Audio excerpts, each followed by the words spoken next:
Behind the polished gates of Montecito, the air has turned cold. A single phone call has reportedly shattered the calm, bringing news that the one man the elite fear most has finished his investigation. This isn't just another tabloid story. It is a document that could dismantle a decade of carefully crafted image. The clock is ticking, the world is watching, and for Meghan, the silence is finally over. Behind the high walls of an $11 million Montecito estate, the silence is no longer peaceful. It is heavy with anticipation. While the California sun bathes the manicured gardens in gold, a digital storm is brewing across the Atlantic. For years, the narrative has been carefully curated, a story of a woman who escaped a cold institution to find freedom in the hills of Santa Barbara. But whispers from London suggest that the sanctuary is under siege. It wasn't a leaked photo or a rogue interview that caused the sudden shift in atmosphere. It was the arrival of a manuscript. Tom Bower, the biographer whose name strikes fear into the hearts of the global elite, has reportedly finished his most explosive work yet. They say the contents don't just challenge her version of events, they threaten to dismantle the very foundation of her brand. The panic isn't about a few bad headlines. It is about the terrifying possibility that the world is about to see a side of the story that was never meant to be told. Long before she was a global icon, she was a girl defined by the gritty reality of the Los Angeles waiting room. This wasn't the Hollywood of red carpets, but the Hollywood of $500 cars with doors that wouldn't open and the relentless heat of the San Fernando Valley. Growing up between the chaotic sets of TV studios and a fractured family life, she learned early on that the world gives nothing for free. She was the smart one, the ambitious one, a woman who spent her 20s navigating the brutal pay-to-play landscape of commercial auditions and bit parts. Every rejection served as fuel for a fire that burned brighter than her peers. Her childhood wasn't just a preparation for fame, it was a masterclass in survival. She saw how the machinery of image worked from the inside out, and she vowed that one day she would be the one holding the remote. This early period was the forge where her steely resolve was hammered out, creating a woman who refused to stay in the background. The breakthrough came with Suits, a cable drama that provided the stability she craved, but her soul was always searching for a bigger stage. Then the impossible happened, a blind date in London that felt like a script from a romantic comedy. When the world first learned of the American actress and the rebel prince, the reaction was a seismic shift in culture. She was the breath of fresh air that the centuries-old monarchy desperately needed. For a brief, shining moment, she was the most beloved woman on the planet, a symbol of progress, diversity, and a new era of royalty. The Meghan effect was real, crashing websites and selling out coats within minutes of her appearances. She wasn't just joining a family, she was conquering a global audience. But as the flashbulbs popped and the crowds cheered, the first hairline fractures were already appearing behind the scenes. The transition from Hollywood hustle to royal duty was proving to be a collision course that neither side was truly prepared to survive. The 2018 royal wedding was a cinematic masterpiece, a billion-dollar spectacle that convinced the world the fairy tale was real. But beneath the Givenchy silk and the choir's soaring melodies, a toxic pressure was building. In the high-stakes world of the palace, a clash of cultures was turning into a war of attrition. Reports began to leak of Duchess Difficult, stories of 5 a.m. emails, and staff members reduced to tears by an uncompromising work ethic. To her, it was being efficient and American. To the men in gray suits, it was an assault on tradition. The pressure to maintain a perfect public image while navigating a private labyrinth of protocols was suffocating. While she was being hailed as the new Diana, she was allegedly feeling more like a prisoner of a system that wanted her to perform, but not to speak. The applause was deafening, but inside the palace walls, the isolation was becoming absolute. The peak of her fame was also the beginning of an invisible internal collapse. The headlines began to turn from adoration to interrogation.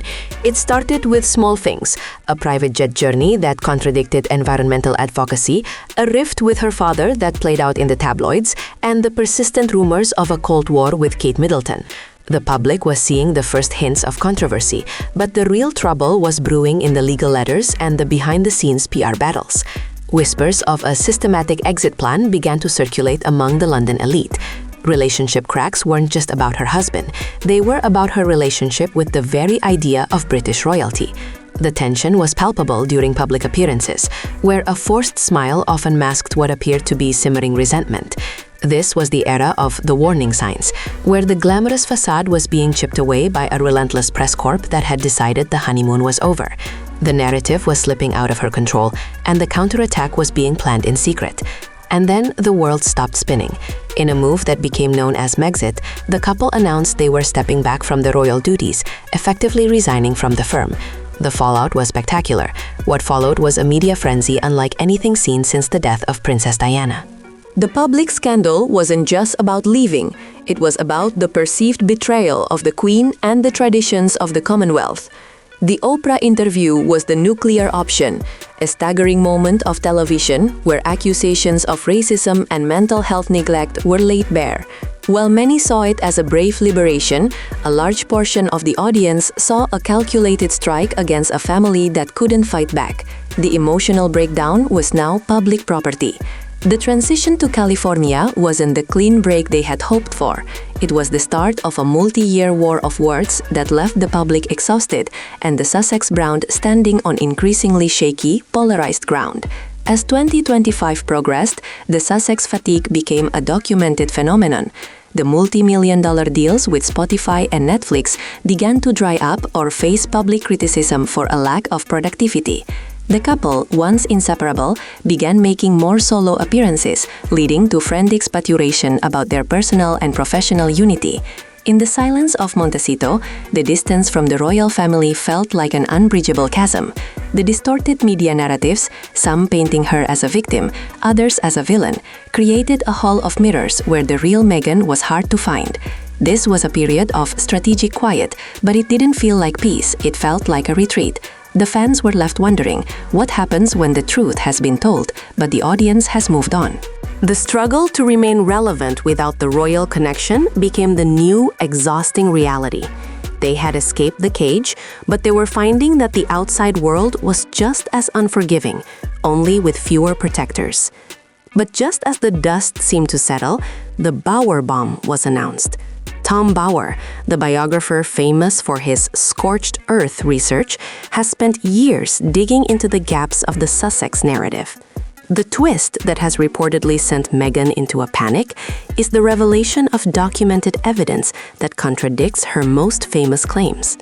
Rumors suggest the book contains leaked correspondence from her time in London and the early days in Hollywood that tell a completely different story of her rise to power. This isn't just tabloid gossip, it's a forensic examination of the Sussex truth. Sources say the book uncovers the real reasons behind the collapse of their commercial deals and the truth about their financial standing in the United States.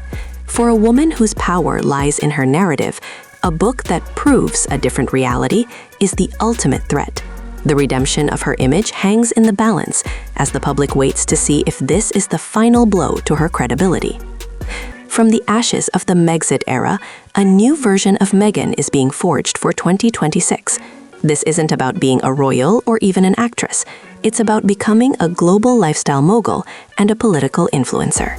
The launch of her new brand is more than a business venture. It's a survival strategy. It's a pivot away from the drama of the past and toward a future of curated wellness and empowered leadership. She is attempting to rebuild her personality from the victim of the palace to the architect of her own empire. This reinvention requires the audience to give her a second chance, to see her not as a lightning rod for controversy, but as a visionary leader. Whether the public will buy into this new worldview remains the million-dollar question. She is betting everything on the idea that the American public loves a comeback story more than they love a scandal. It is a high-stakes gamble in the world's most dangerous casino, the court of public opinion, where the house always eventually wins. In the final analysis, her journey is a haunting reflection of our modern obsession with fame. It wasn't just about the titles, the money, or the palace balconies. It was about the crushing weight of trying to be perfect in a world that profits from your flaws. Her story is a cautionary tale about the illusion of control, The idea that you can curate your life so perfectly that no one can find the cracks.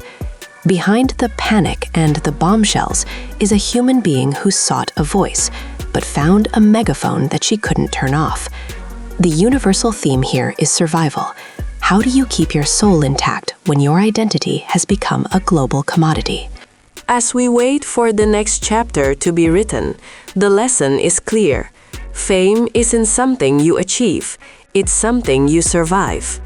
The soft, thoughtful closing words of this era might not be found in a book or an interview, but in the quiet realization that the most precious thing any of us owns is the truth that no one else can write for us.